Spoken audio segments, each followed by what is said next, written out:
Hi, Luke. It's good to have you on the show. Hi, Michael. Thanks for having me on. Yeah, so you're quite an interesting guy, right? I mean, I'm a car nut and I know a lot about the business underpinnings of what happens in the automotive industry, the stories of the legends and so on. So I thought I knew everything about the founding of Lamborghini. Mm. And then I come across a book which has nothing to do with cars, but it had one of the best stories on the founding of Lamborghini. So my question to you, right? You've been developing this concept of why people need or want what they need and want. Let's start there by maybe distilling that concept for our readers, and then we can go through some of the interesting examples from your work and your recent book. Sure. Well, I'd love to talk about Lamborghini Let's start with because Lamborghini. I am also a scholar of automobiles. Well, I think, Lamborghinis are a fascinating example of what this book is all about, right? Like, why do we desire a certain kind of car Yes. over and above the objective qualities that we might be able to name about why we've bought the car? Why? Why do we desire the things that we desire? And Yes. this has been a question that, has fascinated me for most of my adult life. I didn't think about it much as a kid. Yes. I didn't think about why I wanted to go to a certain university, why I wanted to pursue a certain career on Wall Street, why I wanted to become an entrepreneur. And I did all of those things. Yeah. But, I'd never kicked the tires of my desires and seriously thought about, well, why do I want this thing? What's really driving Yeah. me? And, this is the fundamental question that I try to shed some light on in the book. And I was deeply influenced by a thinker Mhm. who's not very well known, certainly outside of France, he's not Yeah. very well known, whose name is René Girard. And he articulated a social theory that I think is very important for anybody in business to really understand. Yes. And the fundamental insight of Girard's theory is that the nature of human desire is memetic, meaning imitative. Memetic is a word derived from the Greek meaning just to imitate. And we think of desires Yeah. as being hyper rational. We want what we Yes. want because we see these objective qualities in a thing. And Girard said, that's not actually the case. If we're honest with ourselves, we're social creatures, and the nature of desire is social, and desires are formed through this social process, and we imitate the desires of other people to a far greater extent than we realize. Now, when I say desires, it's important to kind of define that word. I don't mean biological needs, right? I don't mean, if I'm freezing cold, I seek warmth, obviously. If I'm starving, I seek food. If I'm thirsty, I seek water. We could more properly call all of those things needs. When Girard was speaking about desires, he was speaking about more abstract things like career paths, Yes. lifestyle ideals, why we, desire supercars. And in this realm, which I would call the universe of desire, he said it's fundamental to understand that mimetic desire, mimesis or imitation, drives behavior in this domain more than most people realize. You've explained that very well. The one thing that when I was reading the book I was thinking about is that to me this seems intuitively obvious. Because if we look at the whole business of using celebrities to brand a product, why do you have Selena Gomez attached to a product? Because people who like Selena Gomez and want to imitate her or mimic her will buy the product, right? Mm-hmm. So it seems very obvious to me, but until I read your work, I'd not seen anyone explain it that way before. So my question is, given that desire and controlling and manipulating what we need sits at the heart of capitalism, and I'm a former management consulting partner, we deal with this all the time, why has this concept taken so long to be explained by someone? I haven't seen it before. I think there are a couple of different reasons. One of them is that it's very easy to see in the obvious cases. And I do think this is relatively obvious in certain domains like advertising. We all know that, very successful companies, they don't describe the product itself. They show us other people that, perhaps we aspire to certain qualities that they have, Yes. wanting the product. And, that seems to be far more powerful than if they, ticked off, how much RAM the computer has or what have you, right? Yes. So that, it is obvious. I think you're right. But what is less obvious is how pervasive mimetic desire is. And there's actually a danger in thinking that it's so obvious. And the danger is that when we see this in advertising, we can tend to watch, television commercials and YouTube videos and sort of look at this phenomenon, and we think of ourselves as totally extracted from it, totally immune to it. Yes. Kind of like, well, how silly would it be, for people to, buy this thing because of this commercial? And to some extent, the more we believe that, the more susceptible we are to being caught up in it in other ways. Like the closer it is to us, the less we see it. That is true. It's easier to see when it's at a distance. Harder to see when we're in undergraduate business school or getting our MBA, and we're tremendously influenced by what our peers are pursuing, their goals, their salaries, and constantly measuring ourselves. That's a lot harder to see. So I think there's, we have some defense mechanisms up against that aspect of it, and I think that might explain part of it. And Girard was able to give language to something that, even if we do know intuitively that this is true, it helps to have language and to be able to name it and to understand the way that it works. Yes, I think what you say makes sense, right? So let's unpack this for the audience, right? Let's think about this for a second. Knowing this, how does an executive use this to think through his strategy, think through his business? Now, I know it's a broad question, so I'm sort of tailor it down a little bit for you. How would knowing this help him think differently about his business? I think that's a better way of saying it. So here's one suggestion, one thing that I've learned in my experience. Girard describes the way that desires are generated and shaped as being heavily reliant on models of desire. So, we all have models of desire, whether they're conscious or not. Yes. And oftentimes, I've been the CEO of several companies, and, early in my career, I would try to, affect some kind of change in the company, whether cultural or to the business model, by, holding some kind of all hands meeting and, trying to convince everybody, through, what I believed were just these super rational reasons why this just makes sense for us to do. And it turns out that far more important than that. I mean, not that I think that is important, but it's equally, if not more important, to have the right people in the right places within the organization that deeply desire the change that I desire, and who model that desire to the people that are closest to them. There is almost no substitute for that. And if they're not on board, then almost nothing I say is really going to matter unless, the desires are being modeled at every layer, every level of that organization. And I don't know if business executives think enough about that. What you've said makes a lot of sense, and it cuts to the heart of the field of change management, right? If you're going to any large organization, going through some substantial change in their strategy, business model, and so on, the sort of layers of the key executives desiring what the CEO wants, and then each layer role modeling the layer above them, that's really cuts to the essence of change management. If we sort of pull out one of the lessons here, how does an executive introduce this thinking into his company? Is it by behaving in a certain way? Is it by explaining this? What is the best way to do that? I don't know if it's to be explicit about it and to hold some kind of a seminar on René Girard. I certainly don't think that's probably the best tactic, right? I think it's through modeling behavior and perhaps identifying the key leaders within the organization.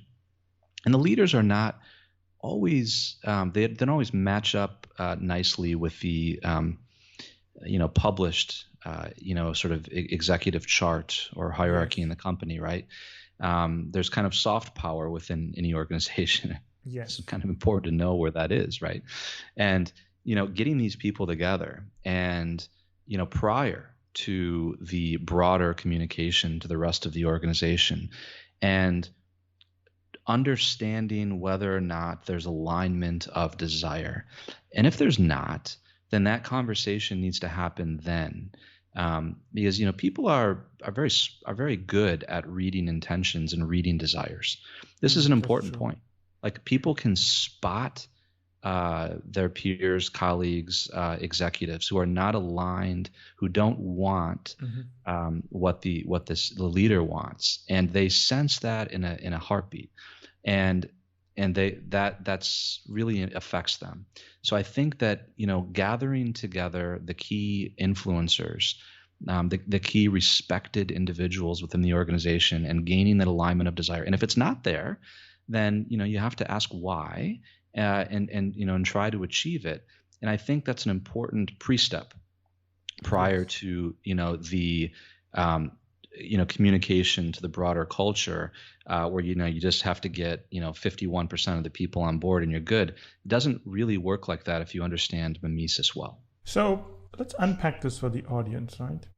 If a big part of our needs and desires and what we want is driven by mimicking someone we admire, right? Is that the only way to do it? The flip side of this is, do we role model someone, or can we, or is needs driven and desires driven by role modeling someone we don't like, but we feel they're the best at? Well, this is a big part of my book, and this kind of opens up a whole slightly different discussion. And the first part of the book describes how mimetic desire can lead to conflict. I remember that.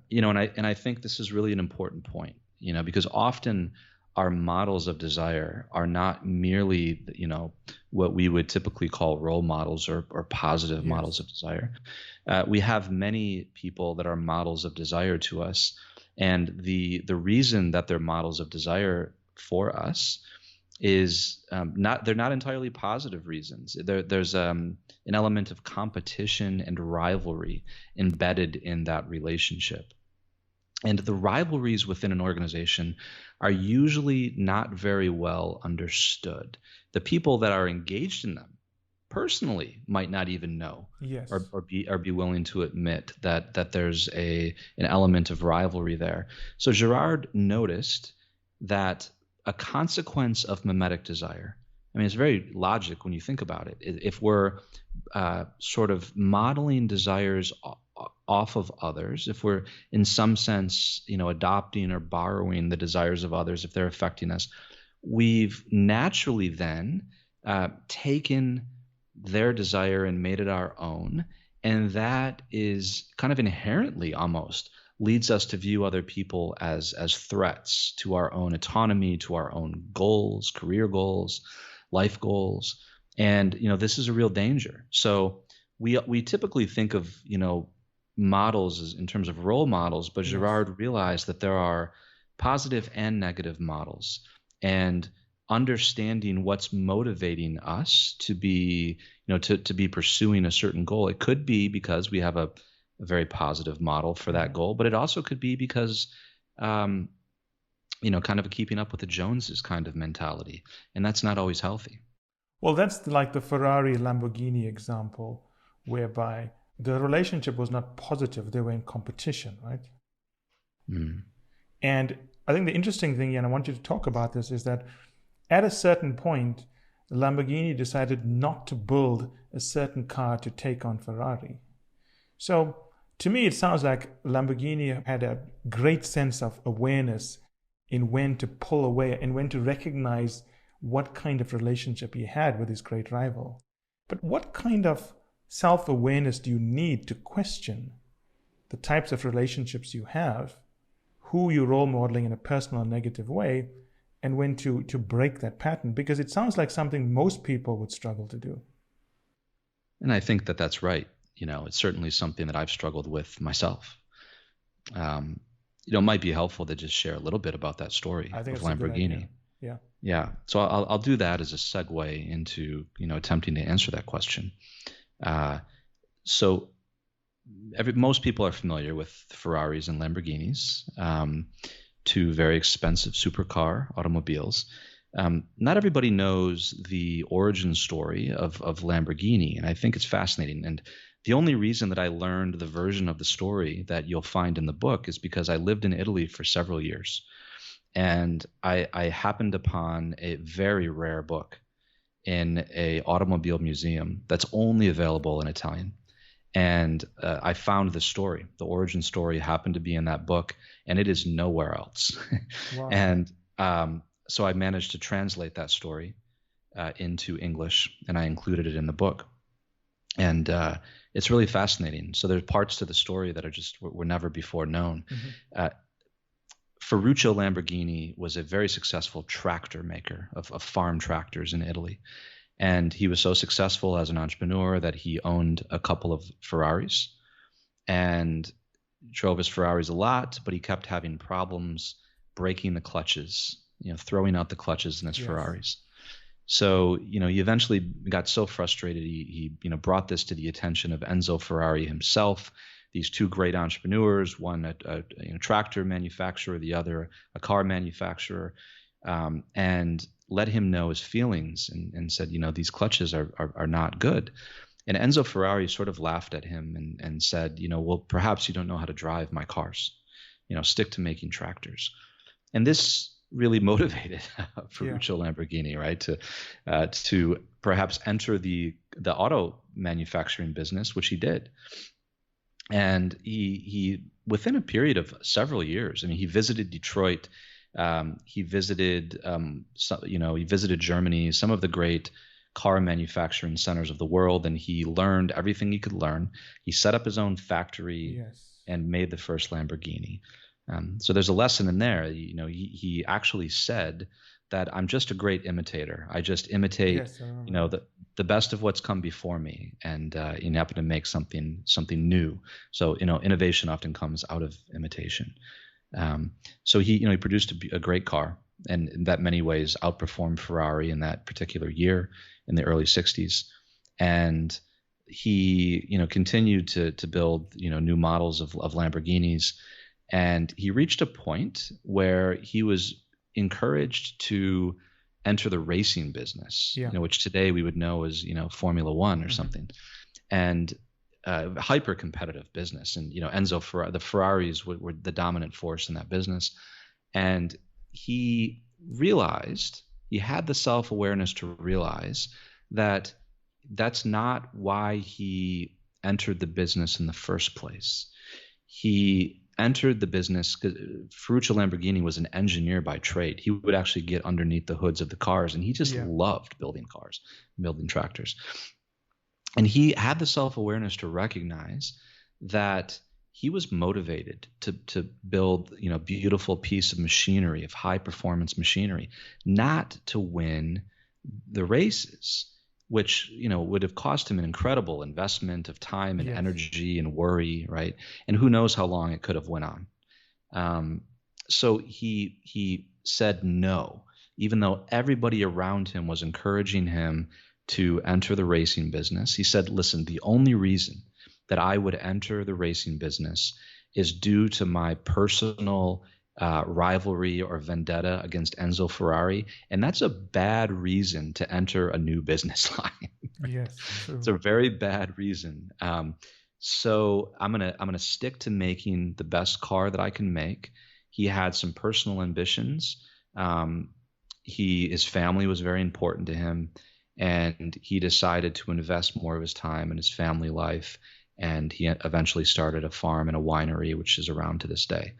And I think there's a lesson in that. And I tell the whole story in the book because he had the awareness to check his motivations for why he was about to make a massive investment and go into racing.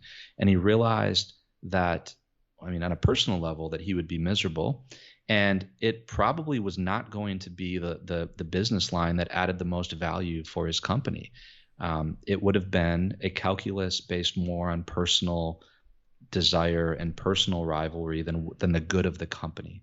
And there are a few leaders, I think, that have the ability to separate, remove the pride and the ego from key business decisions and do what's best for the company. Brilliant story and well told. So let's think about this, right? If you look in the business world, there are CEOs whose job is to obviously take care of shareholders, employees, communities, and so on, right? But I wonder how many of them are making important business decisions because they are driven by some ego, some pride. They're in a dance with some competitor, but they don't know it and they don't know enough when to check themselves. How many deals are done for the wrong reasons? I mean, the answer is obviously a lot. But what I'm trying to think about is that the story is very powerful because here was a man who had the resources to do something that many people would have done just for ego, right?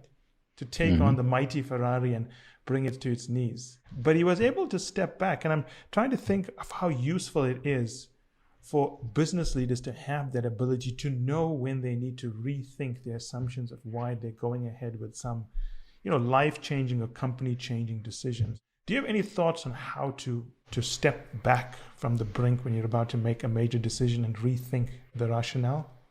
Well, I think having an awareness of our tendencies to do this is a good first step. Yes. We have here in the U.S. we have there's a story that has just come out in the last week of a very a well-known NBA basketball player who had basically turned down a very lucrative deal with his team for somewhere in the range of $70 million. And he ended up months later accepting a $5.6 million deal with another team. And the backstory to that decision making was that he was incredibly focused on what his rivals were getting in the market, in the contract market, rather than, hey, I like this team, I'd like to stick with this team. Detrimental in a sense, absolutely, right? Yes. Totally detrimental. And I think this happens in business all of the time, right? There's not an easy answer here. Self-awareness, I think, is kind of the easy way out. But I mean, if only we were all more self-aware. I think that it takes a board, stakeholders, a CEO who is willing to receive, whether it's a 360-degree review or just willing to receive feedback from others, because oftentimes we all have blind spots. And I think it takes a community. I think it takes all of the stakeholders able to have open and honest communication about these things, and perhaps ask questions like, well, what's really motivating the desire to do this? And I've been asked that question before too, and it's made me stop by trusted friends. I think it's hard to do on our own, and so I think whatever that is for you, whether it's a mentorship group, a mastermind group, group of key friends and executives that you speak to regularly. For me, that has been the single most important thing that has helped me cultivate that kind of awareness. Yeah, that's very good advice. I remember reading today, there was a story about Alan Taylor, who directed Thor 2, the movie, Marvel movie, and then he also did Terminator Genesis. And both movies didn't end up very well because they were shot back to back. And in the interview, he mentioned that everyone told him not to take it. And he felt he shouldn't take it because he couldn't do his best work. But he felt here was a chance to, work on a major franchise with Arnold Schwarzenegger. And that's an example of what you're saying, right? You have to know the reasons why you're doing things. And not just jumping in for all the wrong reasons. Otherwise, you get caught into this loop and this cycle, and it never ends. I want to raise an extension of this concept you're talking about. Is it true that if you are role modeling someone for a positive or negative reason, the counter can also work in the sense that if you feel a product is associated with someone you absolutely don't like, you just push aside the product, not because the product is bad, but because you just don't like the person? Well, I think this happens all of the time. Yes. And I speak about this in the book. This can go by the name of negative imitation or mirrored imitation. And it's kind of like, if they do X, then we do Y. Yes. And this happens in politics. This happens in business. It happens certainly in university life, as you see kind of factions of students trying to differentiate themselves and form a sense of identity over and against other people. And this happens all the time, and at every kind of stage of life. So I do think that it happens, and because they're doing X, then we need to do Y, is a very bad reason to do anything. It's sort of lacking in objectivity, and seems to be driven more by, we're very other regarding Yes. people, creatures. And, that's a positive thing and it's a negative thing. But we've seen companies be blinded to opportunity Yes. when they're more focused on a competitor. There are many examples I have from my personal life, and there are many public examples, right? I think, Microsoft, Oracle, I think, Netflix and Blockbuster. I mean, but when Blockbuster went out of business, there was an absolute denial of reality, and part of that was driven through, if you read the stories of the board meetings, which are many of the conversations that the Blockbuster executives were having in those meetings, are sort of cringeworthy to read, because you just see a lot of sort of stubbornness and obsession with proving critics wrong, as opposed to just looking at the opportunities and pivoting. And I tend to see a lot of business problems as fundamentally human problems that can be explained by human factors very often, that we miss, and we kind of rationalize them with business reasons, but often there are kind of human things that get in the way of being able to see clearly. Yeah, and I think, it's very easy to say, and I don't mean you are saying this, but I think the listeners may say, well, it's a human thing, we just need to get over it. But I remember once watching a movie about this guy who fought in Japan during World War II, a Marine. And it's now, I think, 30 or 40 years later, and he just refuses to buy anything Japanese or do business with the Japanese because of his personal experience, which is obviously, very traumatic for him and horrific for the world. But sometimes those blinders we have are so deeply embedded in us that it sometimes may not even be possible to overcome them, right?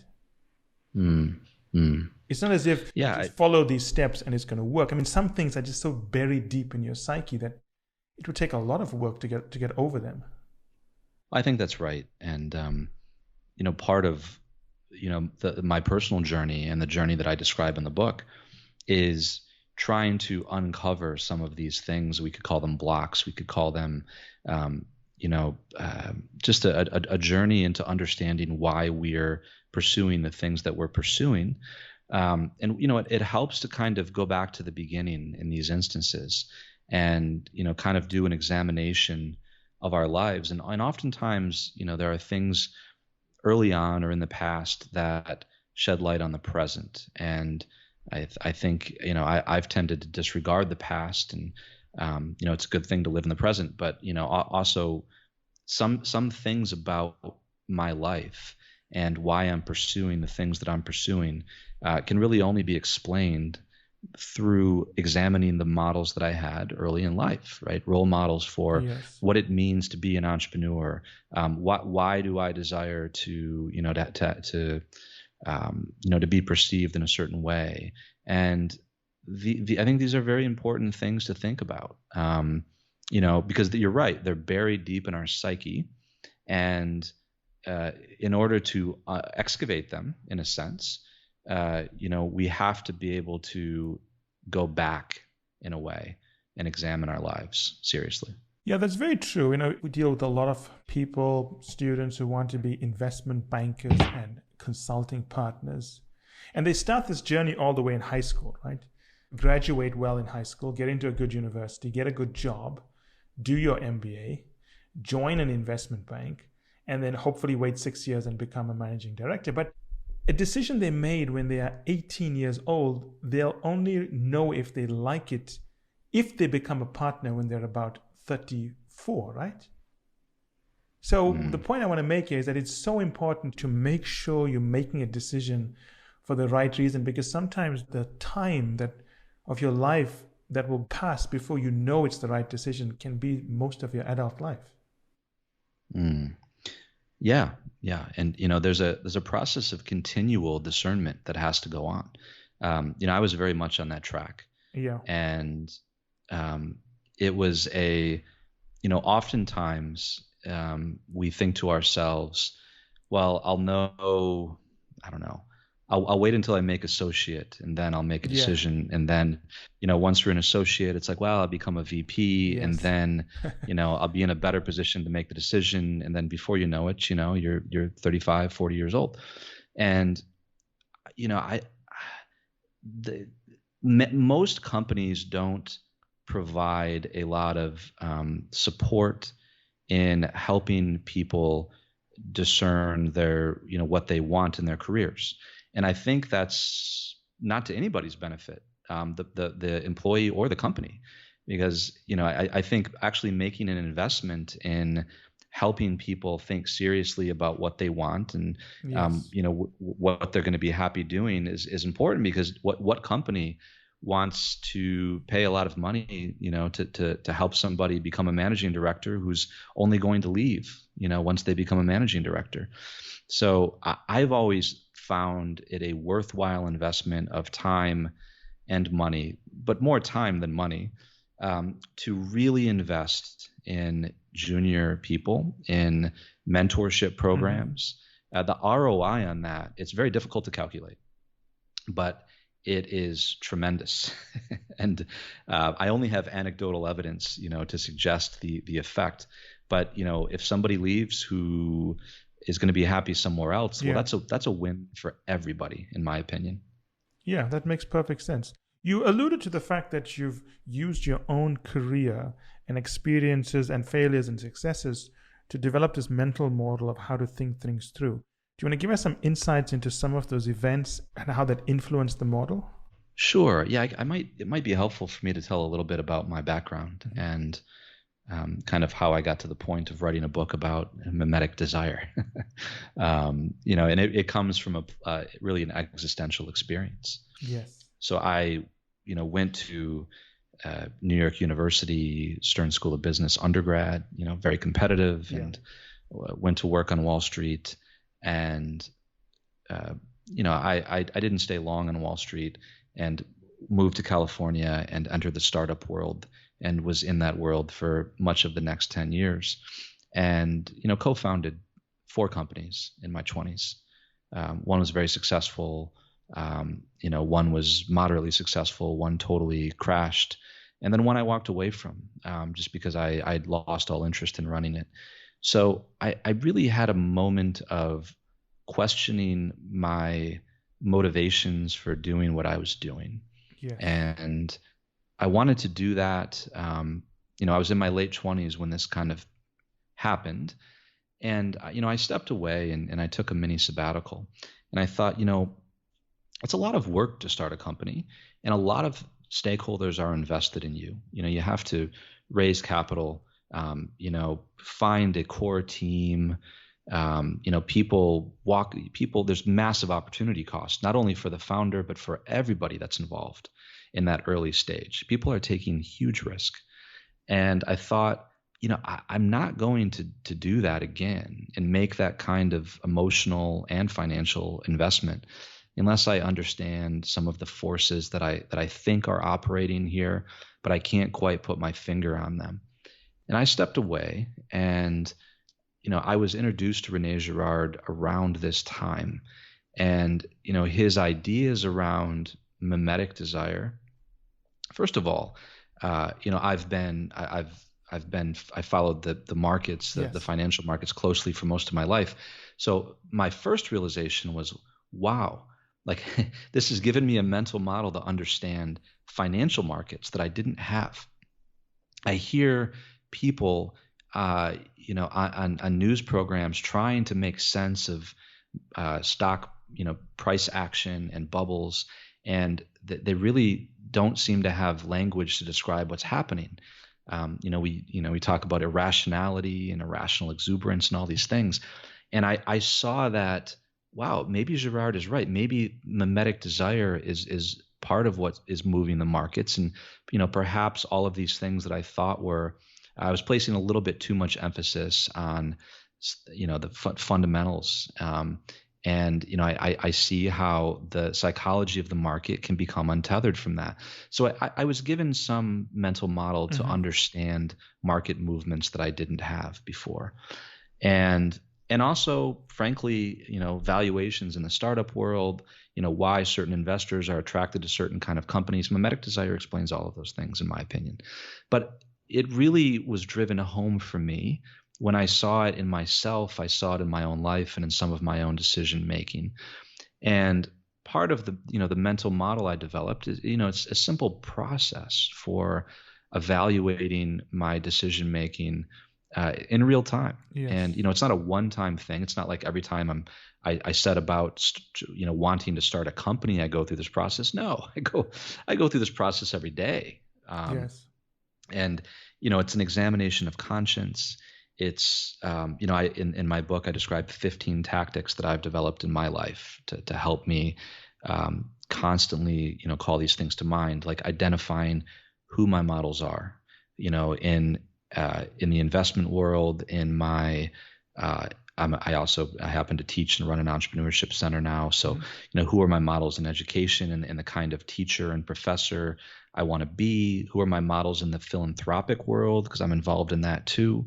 And I'm very sort of, I literally write this stuff down, and I'm very intentional in thinking about the influences on me. And that's important, right? To externalize these things, because, we normally don't. And we I think, give ourselves a little bit too much credit in terms of knowing who all of our influences are. In my case, it was really kind of the stepping back moment and systematizing a certain process. And I literally have a series of questions that I ask myself at the end of every day that was able to help me gain a little bit more understanding than I would have had if I would have just kind of went in default mode. You said something interesting here. You talked about how this model helped you have an appreciation and understanding for what was moving the financial markets. Now, if I understand that correctly, an example of that would be maybe a group of day traders really admire some famous guy and they just do what he does, and therefore they move the market. Would that be an example of how you're thinking about it? That would be one example, right? We've certainly seen the way that certain personalities can move the market, like an Elon Musk, right? Yeah. I mean, certainly in cryptocurrencies, we've seen that. So that's part of it. And, single individuals seem to be able to move the market more now than I've ever seen. So in a sense, I wonder if we live in kind of a hyper mimetic phase. Yes. But also,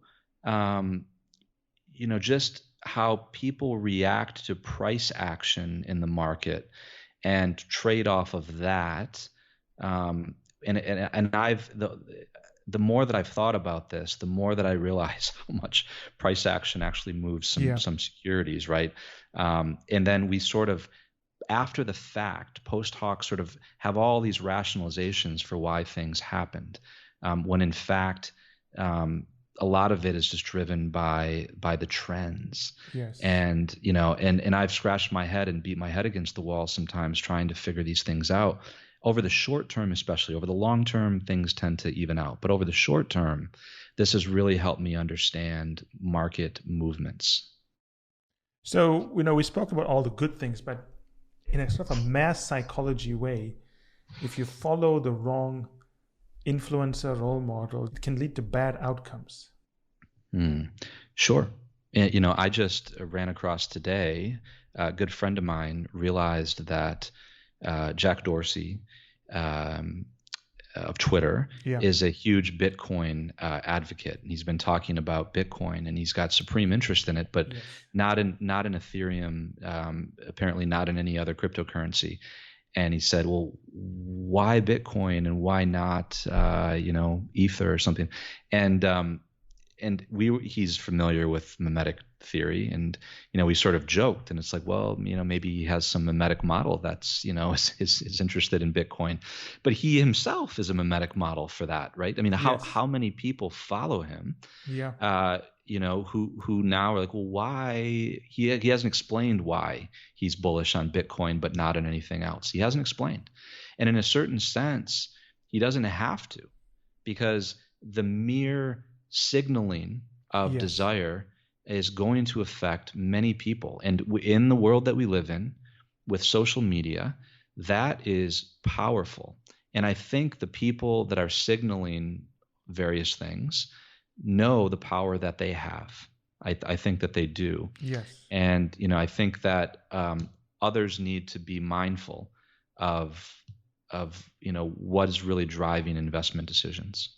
Yes, it touches off a very interesting discussion, because if you are the head of the SEC and you are thinking about how to manage these wild swings in stocks driven by day traders, one of the things you've got to understand is, who are these day traders role modeling, and can you put in place the necessary stops and mechanisms to manage their influence? It's a very difficult thing to get your head around. Yeah, and I'm not sure what the solution is. I don't think anyone knows what the solution is. That's the point. Right. Yeah. No, exactly. And, it's one thing if Elon Musk tweets about his own company's stock, right? Yes. As he did a few years ago, and got into some hot water for that. It's another thing, and that could be problematic. It's another thing, though, if somebody's just built up a newsletter following of 100,000 subscribers, and says, "Hey, everybody, let's buy this stock today," and maybe they front runned it, and are able to drum up a mimesis in a certain sense, right? So in a sense, what I'm seeing is almost the ability to hack mimesis, where you get in. You get in and you're able to rally others, and may the best narrative win.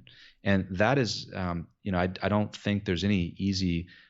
I think that the solution for that is going to have to come from the bottom up. It's going to have to come from, well, we either all play the game, or the markets just kind of become gamified, or we're going to need to, and which is kind of a scary place to be, or we're going to need different models, and investment decision making is going to need to reach some kind of an equilibrium where we're able to somehow filter out the noise from the signal.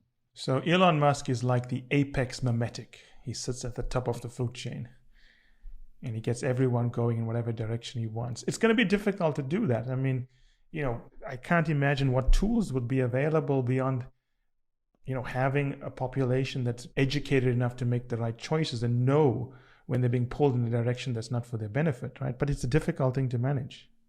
Well, some of this has to do with how thin or thick a market is. So one of the arguments that I've heard is like, in the US, on the NASDAQ, for instance, the market is, there's a lot of liquidity, there's a lot of volume, these things, it's not as manipulative as you might think. Yeah. But in thinner markets, like in emerging markets, quite to be honest with you, I don't know if this is happening in other markets. I just see, because I live in the US, but I would suspect that the potential for this to happen in thinner markets is even greater, but I'm not sure. It's possible. I mean, who knows, right? I'm sure someday someone will study it, listen to this podcast, and decide to write a paper about it. But it's interesting how we started this discussion about what drives what we want, and it swung into a discussion about public policy, right? Well, I think it kind of it makes sense. It makes sense. Because at the end of the day, if humans can be hacked, manipulated to, I don't like to use the word manipulated, but if they can be influenced to go in a certain direction because they are role modeling or modeling someone who may not have their best interests at heart, whose role is it to step in to protect them? Mm-hmm. Mm-hmm. That's a tough question. Well, it's a tough question, and it touches on public policy. It touches on personal freedoms. It touches on ethics. And I tell the story in the book of a gentleman named Eddie Bernays, who's considered the father of modern day public relations, who was doing way back in the 1920s in New York City, was putting together PR campaigns to influence people to smoke, particularly women in the U.S. to smoke, and he's very successful at that. One way that I think about this in an ethical framework, as somebody who is a business leader, who does want people to want what I have to sell. I want people to desire my services, because I think they happen to be good. Yes. And I happen to think that, I make good products, and I think that I wrote a decent book, and so what do I do then as a business leader who has something to offer people? Well, I think this is a very, very complex ethical question, but I tend to think that there are two ways that this works. There's, pushing people from the back in a coercive way or a manipulative way, which never feels good to be pushed in the back, to be kind of pushed forward to something. And then there's the kind of the gentle tug at the front of the shirt. Like, hey, here's something, here's why I think I can serve you, or why this would benefit you. Feels very different as a consumer to be treated that way. And, I think that that's the way forward. And I don't know how to legislate that, certainly. But I do think there needs to be, I hesitate to use this word, but almost a revolution in the way that business leaders think. And I think it's going to have to happen internally and through, holding one another accountable. And it's a very tough question. You're right. We sort of swung into public policy, and I think it's very much on everybody's mind. But I am very much an advocate of finding organic ways to do this, ways that appeal to to people doing the right thing. Yes. Because it's very difficult to do any of this from the top down.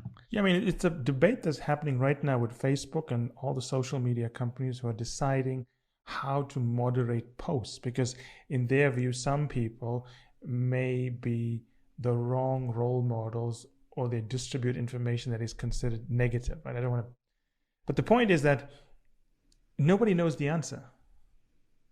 That's why it's a debate. I mean, some people think it goes too far. Others think they shouldn't be involved. But it's interesting how, this concept on what drives our needs and wants has a lateral effect on policies in tech companies, what drives advertising companies. It's almost as if it's one of those central concepts that you have to understand because it cuts across so many business decisions. That's how I see it after speaking to you. It's quite interesting how we were able to apply this lens and see its impact across so many areas, much more than I thought it would impact when I first started speaking to you.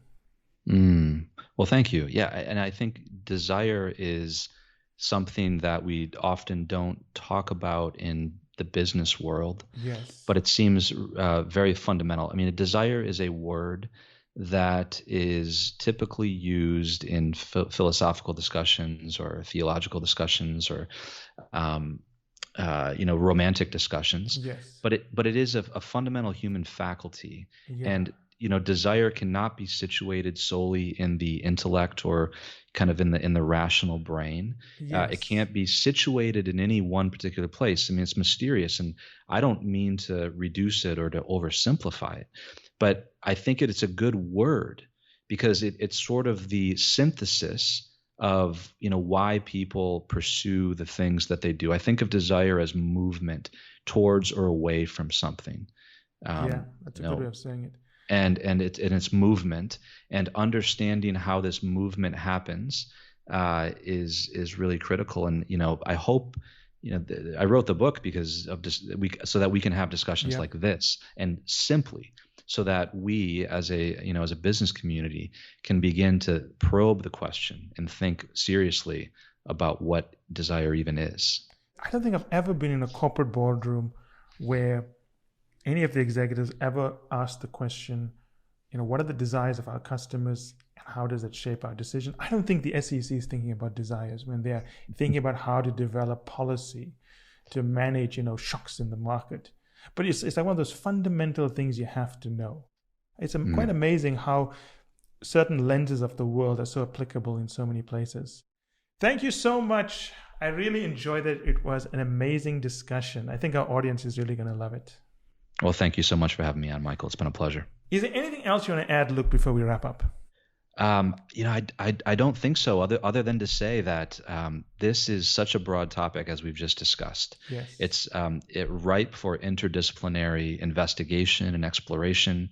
And, this discussion is going to unfold differently across different countries, different parts of the world, in different domains. And I'm very excited to listen to those conversations and to be a part of them. So I hope to, hear how this unfolding happens. And I'm grateful to you and to your listeners for being a part of it. Thank you so much. It was an absolute pleasure. I think they're going to love the podcast. Take care. Thank you so much. You too.